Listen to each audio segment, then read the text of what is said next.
नमस्कार दोस्तों। Bharat electronics limited BEL को आज 3.64% की रैली मिली है और उसका रीज़न क्या था, क्योंकि कोई ऐसी न्यूज़ तो आई नहीं, कोई ऑर्डर नहीं आया, कोई कुछ नहीं आया, तो इसका रीज़न क्या था उसको डिटेल में जानते हैं और क्या अभी यहाँ पे पैसा लगाया जा सकता है, क्या ये सही टाइम होगा। तो लेट्स सी क्या हो सकता है इस स्टॉक में। सबसे पहले तो इस स्टॉक 50 एंड 200 दोनों DMA से ऊपर ट्रेड करा है, जो कि एक अच्छी बात है। रिजल्ट की बात करें तो इसका रिजल्ट 28 जनवरी को आने वाला है और 28 जनवरी को क्या है, वेंसडे है, तो वेंसडे को इसका रिजल्ट आएगा। हमारे पास अभी टाइम है, कल फ्राइडे है, देन मंडे ट्यूसडे हमारे पास 2 दिन है। सॉरी, मंडे ट्यूसडे 2 दिन नहीं है, 26 की छुट्टी है, तो ट्यूसडे का दिन होगा हमारे पास, फिर वेंसडे का होगा। तो इस बार लॉन्ग वीकेंड रहने वाला है, सैटरडे संडे एंड मंडे।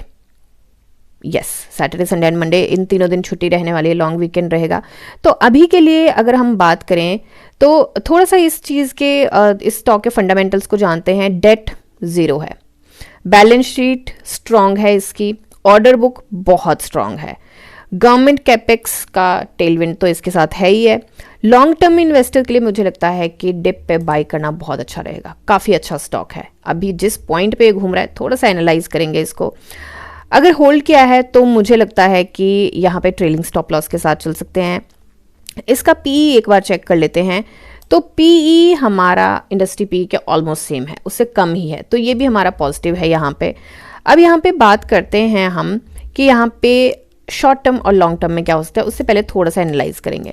अब यहाँ पे जब हमने एनालिसिस करी थी तो ये हमने 6% के टारगेट दिए थे और हमने बात करी थी कि अगर सब कुछ सही रहता है तो, क्योंकि मार्केट के सेंटिमेंट थोड़े से नर्वस हैं, इमोशनल सेलिंग चल रही है, बहुत सारा कुछ चल रहा है, पर आज जो हमें कैंडल देखने को मिली है वो स्ट्रॉन्ग मारूवोजू कैंडल देखने को मिली है और जो पैटर्न बनता हुआ नजर आ रहा है, ये जो हमारी कैंडल थी ट्यूसडे की कैंडल को ब्रेक करके ऊपर सस्टेन किया है, काफ़ी स्ट्रॉन्ग बुलिश पैटर्न है ये, तो इसको इग्नोर हम बिल्कुल नहीं कर सकते। ठीक है, थोड़ा सा मुझे लगता है कि वॉलेटिलिटी रहेगी इस स्टॉक में, बट हो सकता है कि यहाँ पे जल्दी ही न्यू हाई प्रिंट करे। पहले इसने बहुत स्ट्रॉन्ग रैली दी, साइडवेज गया, स्ट्रॉन्ग बेस इसने बनाया, अब यहाँ पे काफी स्ट्रॉन्ग मुझे लगता है कि रैली आ सकती है और जल्दी ही।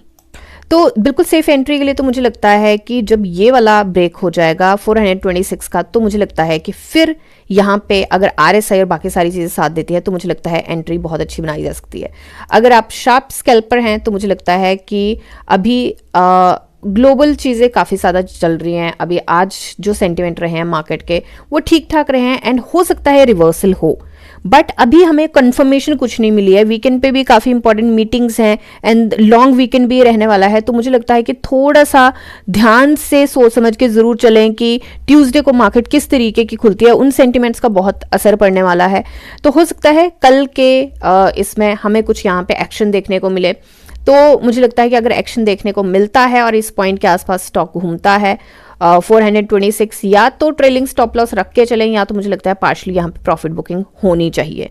और मंडे को जो भी वीकेंड पे न्यूज़ रहती है, जो भी मुझे लगता है कि कुछ ऐसी चीज़ें निकल के आ सकती हैं जो मार्केट में थोड़ा सा फेवर करेंगी हमारी मार्केट को, और हो सकता है कि निफ्टी भी बाकी सारी स्टॉक मार्केट को ही पुश मिले।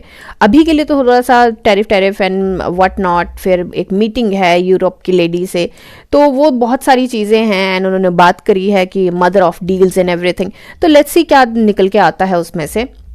तो उन सारी चीज़ों को ध्यान में रखते हुए मुझे लगता है कि लॉन्ग का यहाँ पे बनाया जा सकता है, बट फिर भी अपना ट्रेलिंग स्टॉप लॉस एंड अपना रिस्क एपेटाइट जो है उसको, अपने रिस्क को मिटिगेट करके ज़रूर चलें। एंड अगर आपका रिस्क एपेटाइट हाई है तो ही इस या किसी स्टॉक में एंट्री बनाएं, क्योंकि वॉलेटिलिटी रहने वाली है। हालांकि यहाँ पे सिग्नल पॉजिटिव के लग रहे हैं, but you never know, this is share market and कोई सर्टेनिटी तो होती नहीं है।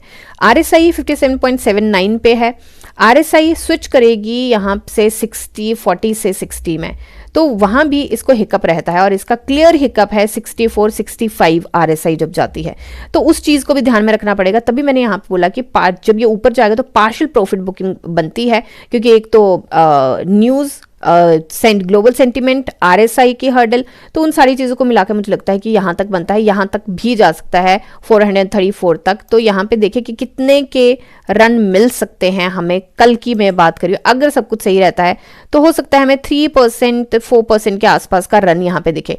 4% के रन के साथ मुझे लगता है कि साथ के साथ हो सकता है कल ये न्यू हाई भी प्रिंट कर दे, और न्यू हाई प्रिंट होता है तो उसके बाद थोड़ा सा मुझे लगता है कि यहाँ पे अगर वीकेंड पे अच्छी न्यूज आ गई तब तो न्यू हाई के यहाँ पे एकदम से निकल सकता है, क्योंकि देखा जाए तो अपने रेजिस्टेंस 1 के पास है, RSI के पास काफी हेडरूम है, और यहाँ पे भी कुछ ज्यादा नहीं, अपने हाई से ये 4-4.25% ही नीचे है, तो बड़े आराम से ही निकल सकता है। तो दोनों चीजों का मैंने आपको बता दिया है कि अगर नहीं अच्छी न्यूज आई तो क्या हो सकता है, अपना स्टॉप लॉस लेके चलें, अगर न्यूज अच्छी आती है तो क्या हो सकता है। तो इन सारी चीजों को ध्यान में रख के चलें। रेस्ट ये सिर्फ और सिर्फ मेरी एनालिसिस है, कोई बाई सेल होल्ड की रिकमेंडेशन है। लॉन्ग टर्म के लिए काफी अच्छा स्टॉक है, एंड वैसे भी इस स्टॉक के फंडामेंटल्स, ऑर्डर बुक क्या ही बाकमाल है। तो यस, ये एनालिसिस है, कोई बाई सेल होल्ड की रिकमेंडेशन नहीं है। वीडियो अच्छी लगी होगी तो सब्सक्राइब जरूर करिएगा, एंड उसके बाद में को ये भी जरूर बताइएगा कि किस स्टॉक पे आप चाहते हैं कि मैं किस स्टॉक की एनालिसिस करूं। तो ये मेरी एनालिसिस है, मिलते हैं नेक्स्ट वीडियो में, तब तक के लिए शुक्रिया एंड हैप्पी इन्वेस्टिंग।